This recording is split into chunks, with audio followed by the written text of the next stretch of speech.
Kali ini AA mau bahas kasus yang agak kayak gimana gitu. Kasus ini cukup unik, di mana berawal dari keluhan si korban gara-gara pelanggannya mainnya kelamaan. Kayak gimana sih ceritanya? Jadi ceritanya kayak gini. Kita kenalan dulu nih sama wanita bernama Oci Sari. Oci ini adalah wanita asal Bandung kelahiran tanggal 16 Maret 91. Tahu sendiri kan, cewek Bandung tuh gak bisa diraguin lagi deh kecantikannya. Kulitnya putih, senyumnya manis, terus suaranya lembut, bodinya kayak gitar Spanyol. Pokoknya, mantep banget lah. Ciri khas wanita Bandung banget. Namun dia tumbuh besar gak tinggal di Bandung, tapi dia tinggal di Kampung Cilampayan, Desa Pasir Tanjung, Cikarang Pusat, Bekasi, Jawa Barat. Di usianya menginjak 28 tahun, Oci harus mencari pekerjaan. Setelah luntang-lantung mencari kerja, akhirnya dia ngedapetin pekerjaan sebagai SPG rokok di Karawang. Selama kerja, dia suka pindah-pindah nih, dari satu kota ke kota lain demi menjual rokok. Tahu sendiri kan, jualan rokok itu di jalan itu capeknya kayak gimana. Belum tentu pas kita tawarin ke orang lain langsung beli. Banyak kan juga nolak, bahkan cuma diliatin terus di catcalling. Karena sulitnya mencari uang, jadinya Oci mencoba mencari uang sampingan. Desakan ekonomi memaksanya menerima tawaran sebagai kupu-kupu malam.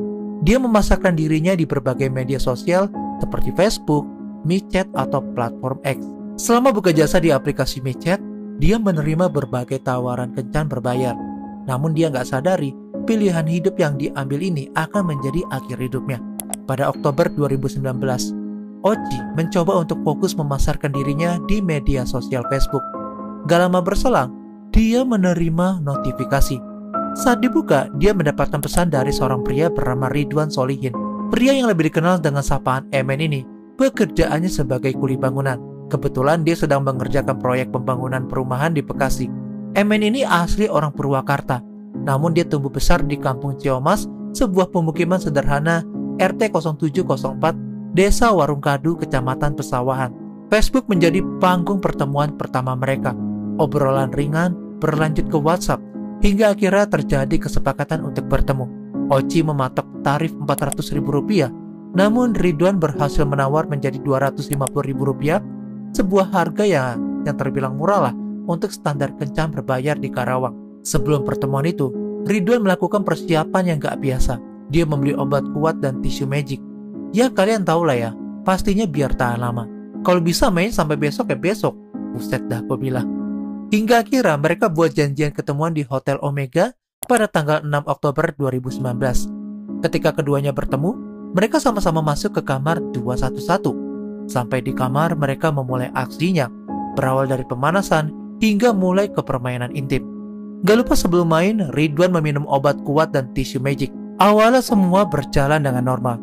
Namun efek obat kuat yang dikonsumsi Ridwan membuat mereka itu berhubungan dengan sangat lama dan gak sesuai yang diharapkan lah sama Oci. Lama banget lo mainnya, cepetan dong, gue mau ada tamu lagi. Kata-kata Oci yang bernada protes ini menjadi pemicu kemarahan Ridwan. Merasa harga dirinya direndahkan, amarah Ridwan memuncak. Karena ibarat permainan udah diubun-ubun, akan tetapi tiba-tiba permainannya diminta stop. Mungkin itu yang dirasakan Ridwan. Karena itu, emosi Ridwan menjadi gak stabil. Tanpa pikir panjang, dia bangun dari tempat tidur, lalu mengambil handuk hotel. Dengan tega, Ridwan membekap wajah Oci yang rupawan itu. Oci gak menyerah begitu aja. Dia melawan sekuat tenaga, bahkan sempat menggigit lengan Ridwan. Namun perlawanan itu sia-sia. Setelah 15 menit kemudian, Oci gak bergerak lagi. Nyawa Oci melayang di tangan pria yang baru dikenalnya melalui media sosial. Setelah melihat Oci gak bernyawa, Ridwan baru sadar atas perbuatannya. Kekesalan sesaat yang membuat nyawa orang lain melayang. Karena takut aksinya ketahuan, Ridwan melarikan diri dari hotel itu. Sebelum kabur, dia sempat membawa 2 HP dan uang tunai Rp250.000 dari tas Oci. Esok harinya, tepatnya pada tanggal 7 Oktober 2019, siang harinya, seorang pegawai hotel sedang bertugas membersihkan kamar yang udah ditinggalkan pelanggan. Ketika memasuki kamar 211, dia terkejut karena menemukan pemandangan yang gak biasa. Dia menemukan tubuh Oci tergeletak tanpa busana, tangannya terikat, dan tubuh bagian atasnya terlilit selimut. Wajahnya penuh dengan luka bintik-bintik dan memar. Bukti perlawanan terakhirnya melawan maut. Gak pakai lama, pegawai hotel langsung melaporkan penemuan itu ke atasannya, dan singkatnya, mereka langsung melaporkan ke Polres Karawang. Setelah menerima laporan, polisi langsung menuju ke TKP. tim penyidik Polres Karawang bergerak cepat. Polisi menyelidiki apa aja yang bisa dijadikan barang bukti dan petunjuk termasuk mewawancarai para saksi. Setelah berdiskusi dengan pihak hotel, polisi meminta izin untuk melihat CCTV yang mungkin bisa menjadi petunjuk utama dalam kasus ini. Benar aja, ketika rekaman CCTV dibuka, polisi melihat sosok pria mencurigakan yang terekam bersama korban. Selain itu, polisi juga menemukan jejak digital di aplikasi micet dan Facebook. Kasus ini tentu aja mempermudah polisi untuk memburu pelaku. Berbekal informasi CCTV dan media sosial pelaku, polisi akhirnya melakukan pengejaran di kawasan Karawang. Selama seminggu penuh, polisi memburu pelaku yang ternyata masih beraktivitas normal di proyek bangunan di Bekasi. Pada tanggal 12 Oktober 2019, malam harinya, polisi akhirnya berhasil menangkap Ridwan Solihin alias Emen. Emen langsung dibawa ke Polres Karawang untuk diinterogasi.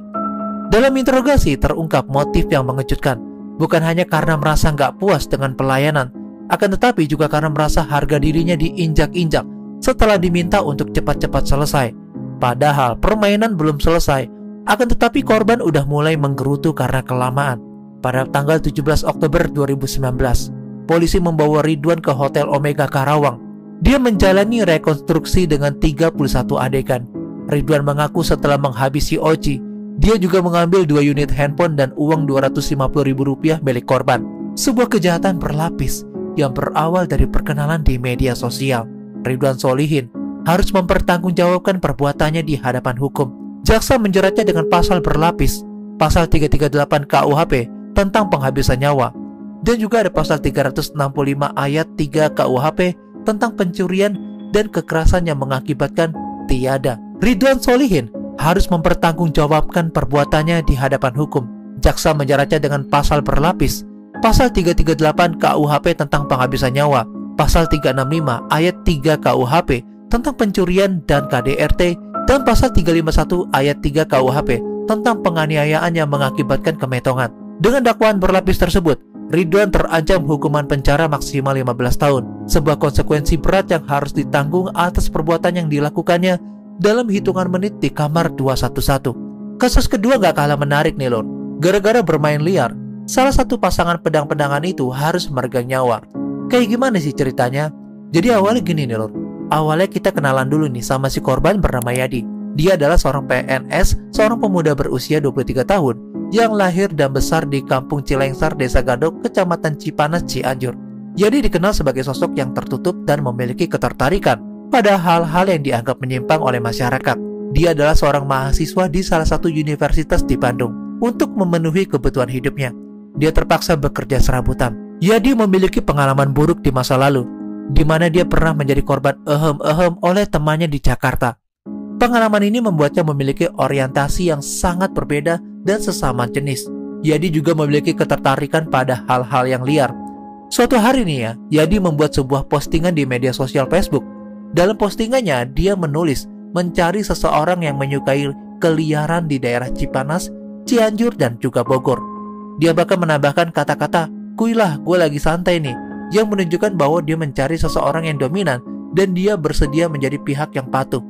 Dari postingan itu, ada seorang pria yang tertarik dengan tawaran ini. Pria itu bernama Andri. Dia berusia 32 tahun asal Bandar Lampung. Pekerjaannya sehari-harinya sebagai wira swasta yang katanya sukses di bidangnya. Dia juga dikenal sebagai sosok yang terbuka dan mudah bergaul. Andri juga memiliki ketertarikan pada hal-hal liar. Dia aktif mencari pasangan untuk melakukan aktivitas liar melalui media sosial. Padahal secara materi, Andri jauh lebih kaya dari Yadi. Tapi karena suka dengan permainan liar, jadinya ya dia nggak nolak dan mau ikut tawaran Yadi di sosmed Facebook. Dia kemudian menghubungi Yadi melalui pesan pribadi. Singkatnya, keduanya mulai berkomunikasi dan saling bertukar informasi tentang rahasia ehem-ehem masing-masing. Karena udah merasa cocok, mereka sepakat untuk bertemu secara langsung. Yadi dan Andri sepakat untuk bertemu di sebuah hotel di kawasan Puncak Cipanas, Cianjur.